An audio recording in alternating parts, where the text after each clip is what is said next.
Genius academy Mahendragarh YouTube channel पर आप सभी प्रिय विद्यार्थियों का स्वागत है।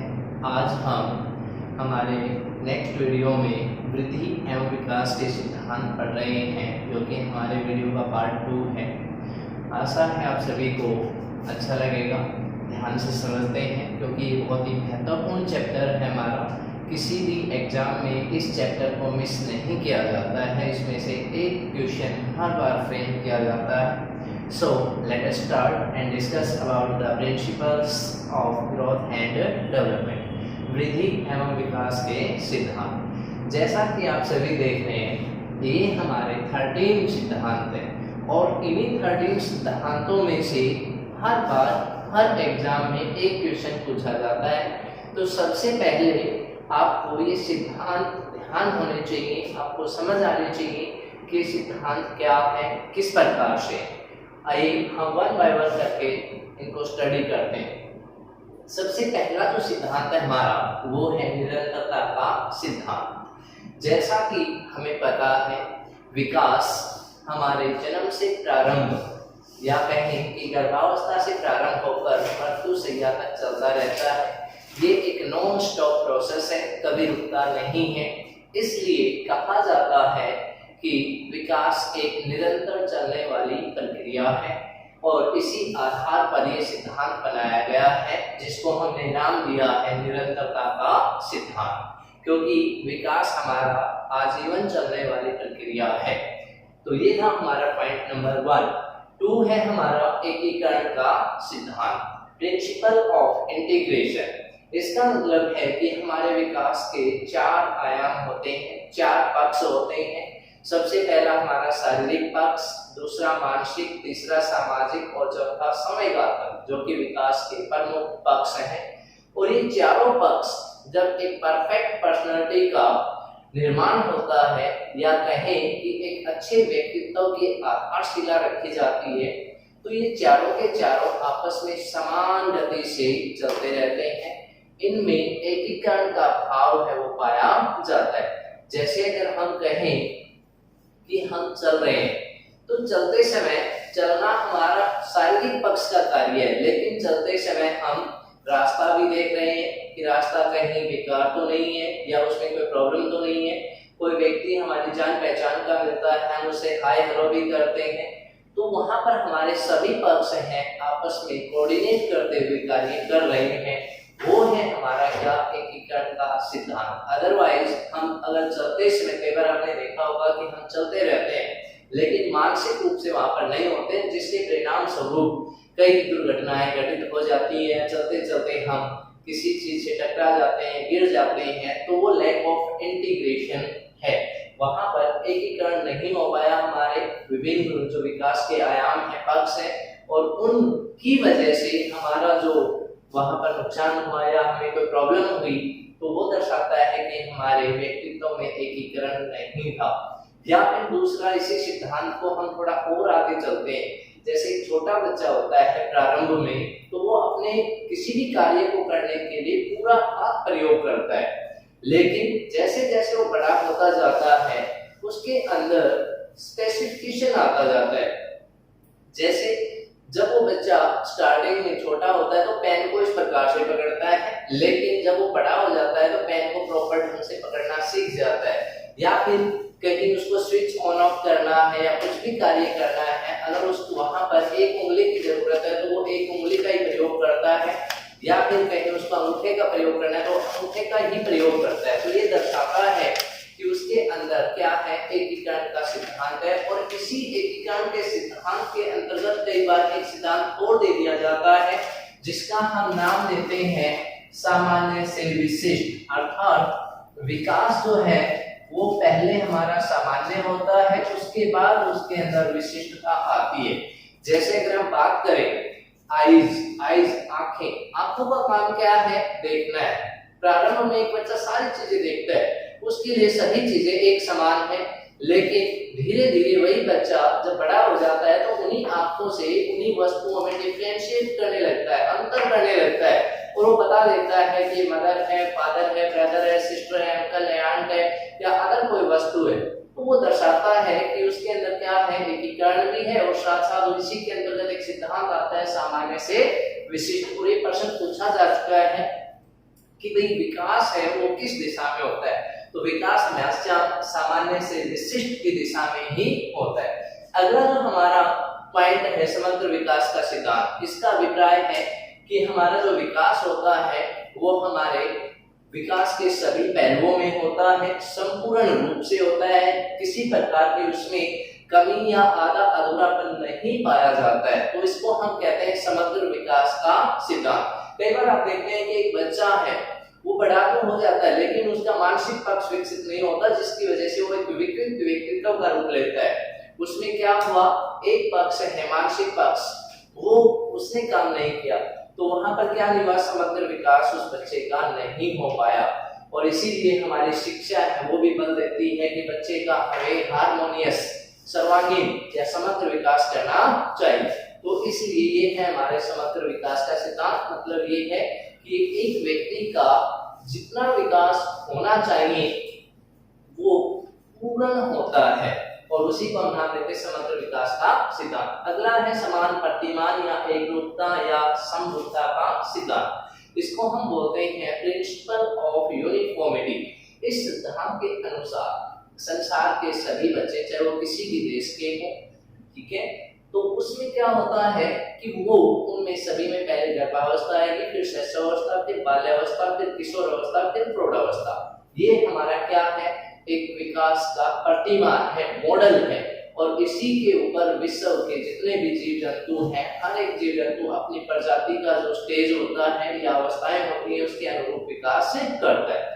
तो ये हमारा समान प्रतिमान का सिद्धांत या एकरूपता का सिद्धांत भी कह सकते हैं इसको, या हम समरूपता का सिद्धांत भी कह सकते हैं। अगला है व्यक्तिगत भिन्नता का सिद्धांत।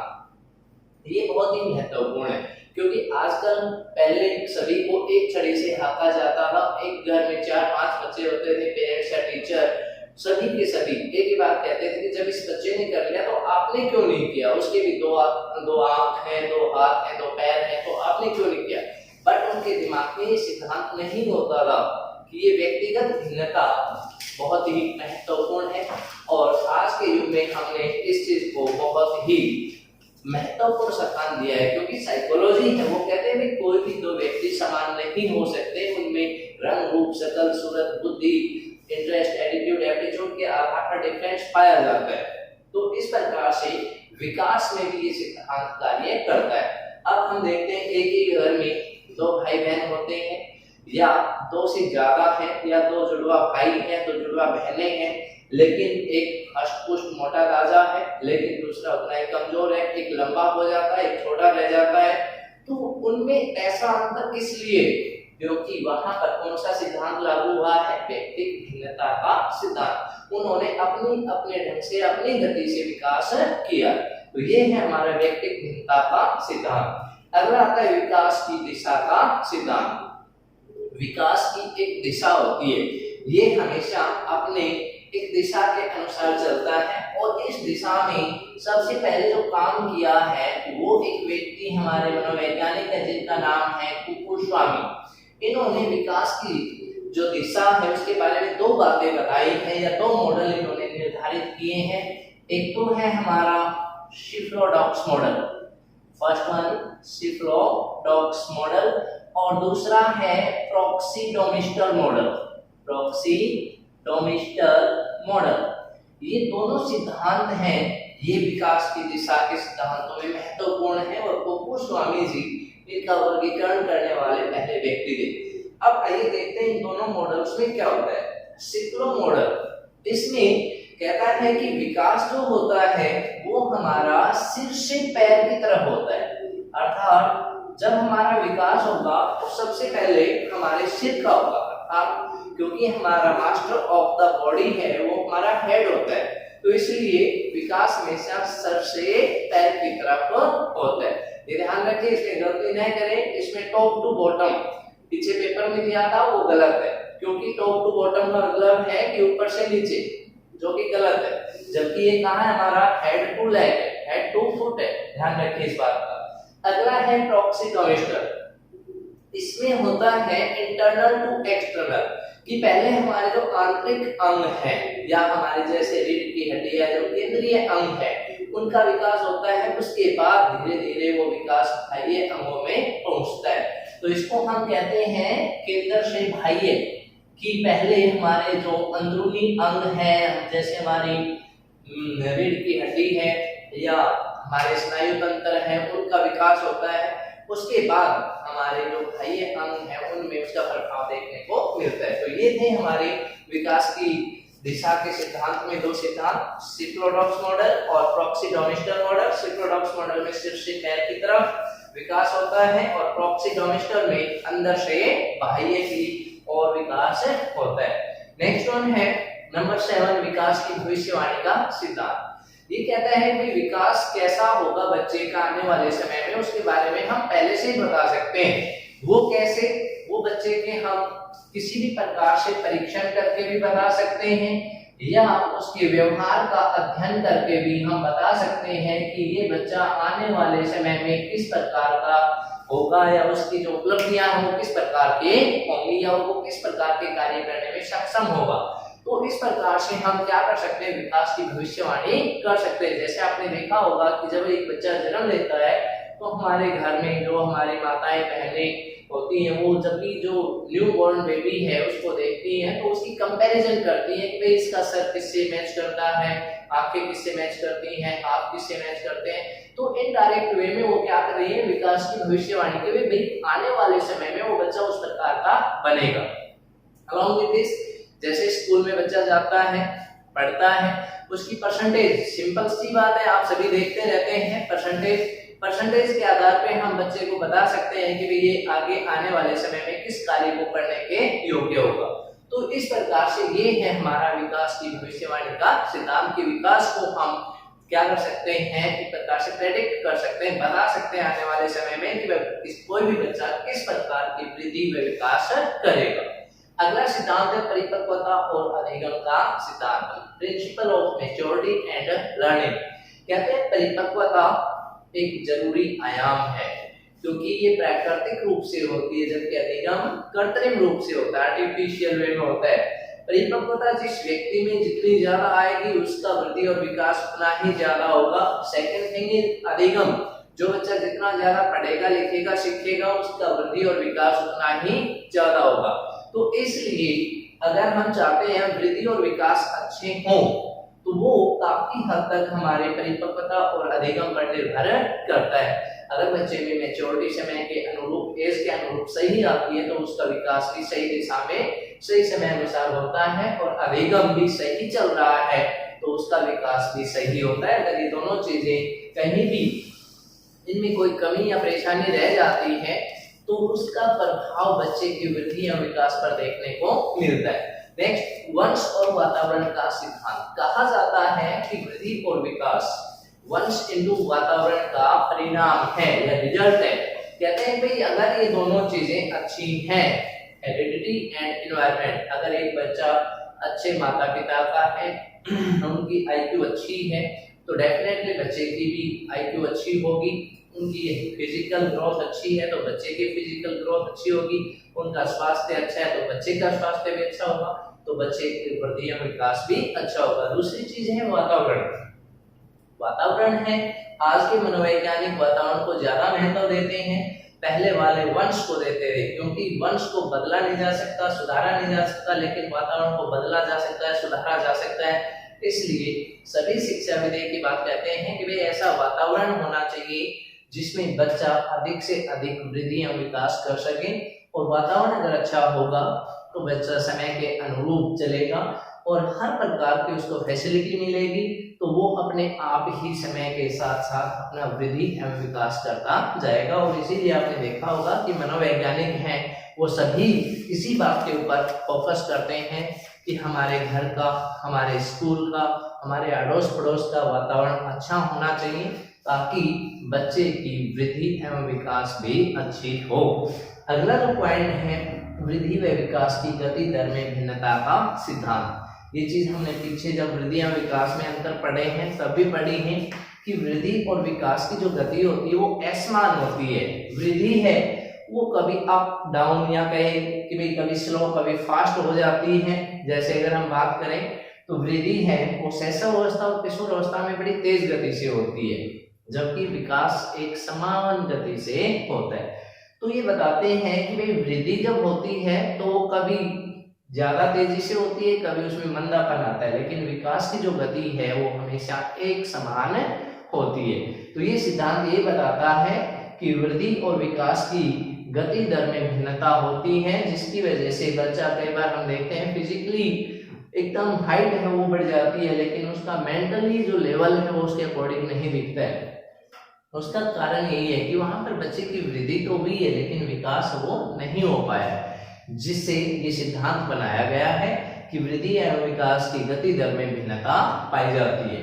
अगला सिद्धांत है भिन्न भिन्न अंगों की भिन्न भिन्न गति का सिद्धांत। वृद्धि एवं विकास हमारे शरीर के सभी अंगों की होती है, लेकिन हमारे कुछ अंग ऐसे हैं जो बड़ी धीमी गति से वृद्धि एवं विकास करते हैं, जबकि कुछ अंग ऐसे हैं जो बड़ी तेजी से विकास करते हैं। जैसे अगर हम बात करें हमारे आंख है, हमारा नाक है, कान है, ये बड़ी धीमी गति से विकास करते हैं, जबकि हमारे हाथ हैं, पैर हैं, हमारा जो धड़ है, ये तेजी से विकास करने वाले अंगों में शामिल है। तो इस प्रकार से हमारे जो शरीर के अंग हैं वो भी भिन्न भिन्न गति से अपना विकास और वृद्धि करते हैं। अगला है सामान्य से विशिष्ट। ये चीज हम अभी पहले भी पढ़ चुके हैं एकीकरण के सिद्धांत में कि एक बच्चा जो विकास करता है वो सामान्य से विशिष्ट की दिशा में करता है। जैसे अगर हम बात करें हमारे सेंस ऑर्गन्स की, तो जैसे छोटा बच्चा होता है उसको कान दिए हैं, कान किस लिए दिए हैं? सुनने के लिए। छोटा बच्चा होता है उसके लिए सभी ध्वनियां बराबर है, उसे नहीं पता कि कौन सी ध्वनि किसकी है, लेकिन जब वो बड़ा हो जाता है तो वो ध्वनियों में अंतर करके बता पाता है कि मदर की आवाज है, फादर की, ब्रदर की है, सिस्टर की, या ये किसी कार की है, स्कूटर की है, मोटरसाइकिल की है, या अदर किसी इंस्ट्रूमेंट की है। तो वो क्या है? सामान्य से विशिष्ट का सिद्धांत है। इसी प्रकार से अगर हम बात करें, पीछे हमने एग्जांपल दिया था कि बच्चा अगर किसी चीज को, जैसे हाथ का है, अगर बच्चा जैसे छोटा होता है तो वो अपने पूरे हाथ का प्रयोग करता है किसी काम के लिए, लेकिन जैसे जैसे बड़ा हो जाता है तो वो क्या करता है, जहां पर अगर उसको उंगली का प्रयोग करना है तो वो उंगली का प्रयोग करेगा, अंगूठे का प्रयोग करना है वहां पर अंगूठे का ही प्रयोग करता है, नहीं कि पूरे हाथ का। तो ये दर्शाता है कि बच्चे का विकास सामान्य से विशिष्ट की दिशा में होता है। And the last one is Vikas की संचिता और पुनरावृत्ति का सिद्धांत। इसको हम एक नाम और देते हैं, विकास लंबवत न होकर वर्तानुकार होता है। विकास लंबवत न होकर वर्तानुकार होता है। कहने का मतलब है लंबवत, लंबवत का मतलब होता है like this in straight way, जबकि वर्तानुकार का मतलब होता है इन स्पाइरल फॉर्म लाइक दिस। तो कहते हैं कि वृद्धि और विकास जो है वो कभी भी स्ट्रेट फॉर्म में नहीं होते हैं। क्यों? क्योंकि वृद्धि की जो गति है वो कभी तेज होती है, कभी मंद होती है। तो इस प्रकार से अगर तेजी से चलेगा हमारा विकास तो वीकनेस होगी उसमें और वो मजबूती उसके अंदर देखने को नहीं मिलेगी। इसलिए विकास क्या करता है? अपने आप को दोहराता है, रिपीट करता है। उसको हम बोलते हैं संचिता या पुनरावृत्ति का सिद्धांत। जैसे जैसे हमारा बच्चा है वो बड़ा होता जाता है, तो जैसे हम बात करते हैं इस प्रकार से शैशव अवस्था में बच्चा एक चक्कर पूरा करता है, लेकिन जैसे बाल्यावस्था आती है उसकी वृद्धि धीमी हो जाती है, तो वो एक चक्कर इसी में क्या करता है, मजबूत करने के लिए दोबारा से राउंड लगाता है। वो क्या कर रहा है? पुनरावृत्ति, और अपने आप को मजबूती है वो गेन करने के लिए रिपीट कर रहा है। तो इसलिए हमारी बॉडी में जो फ्लेक्सिबिलिटी पाई जाती है, हमारे अंदर जो स्ट्रॉन्गनेस पाई जाती है, वो हमारे इसी सिद्धांत के अनुरूप है। और दूसरी बात अगर हम बात करें कि जब हमने एक चीज सीख ली है तो उसको हम लंबे समय तक याद रख पाते हैं, भूलते नहीं है। वो भी इसी सिद्धांत के परिणाम स्वरूप होती है कि हमने कोई कार्य एक बार कर लिया है, उसको नेक्स्ट टाइम या फ्यूचर में जब भी करेंगे उसको हम आसानी से कर सकते हैं। वो भी हमारे इसी सिद्धांत के अनुरूप आता है। तो ये थे हमारे वृद्धि एवं विकास के सिद्धांत, बहुत ही महत्वपूर्ण है, अच्छे से पढ़िए। थैंक यू, आप सभी का बहुत बहुत धन्यवाद।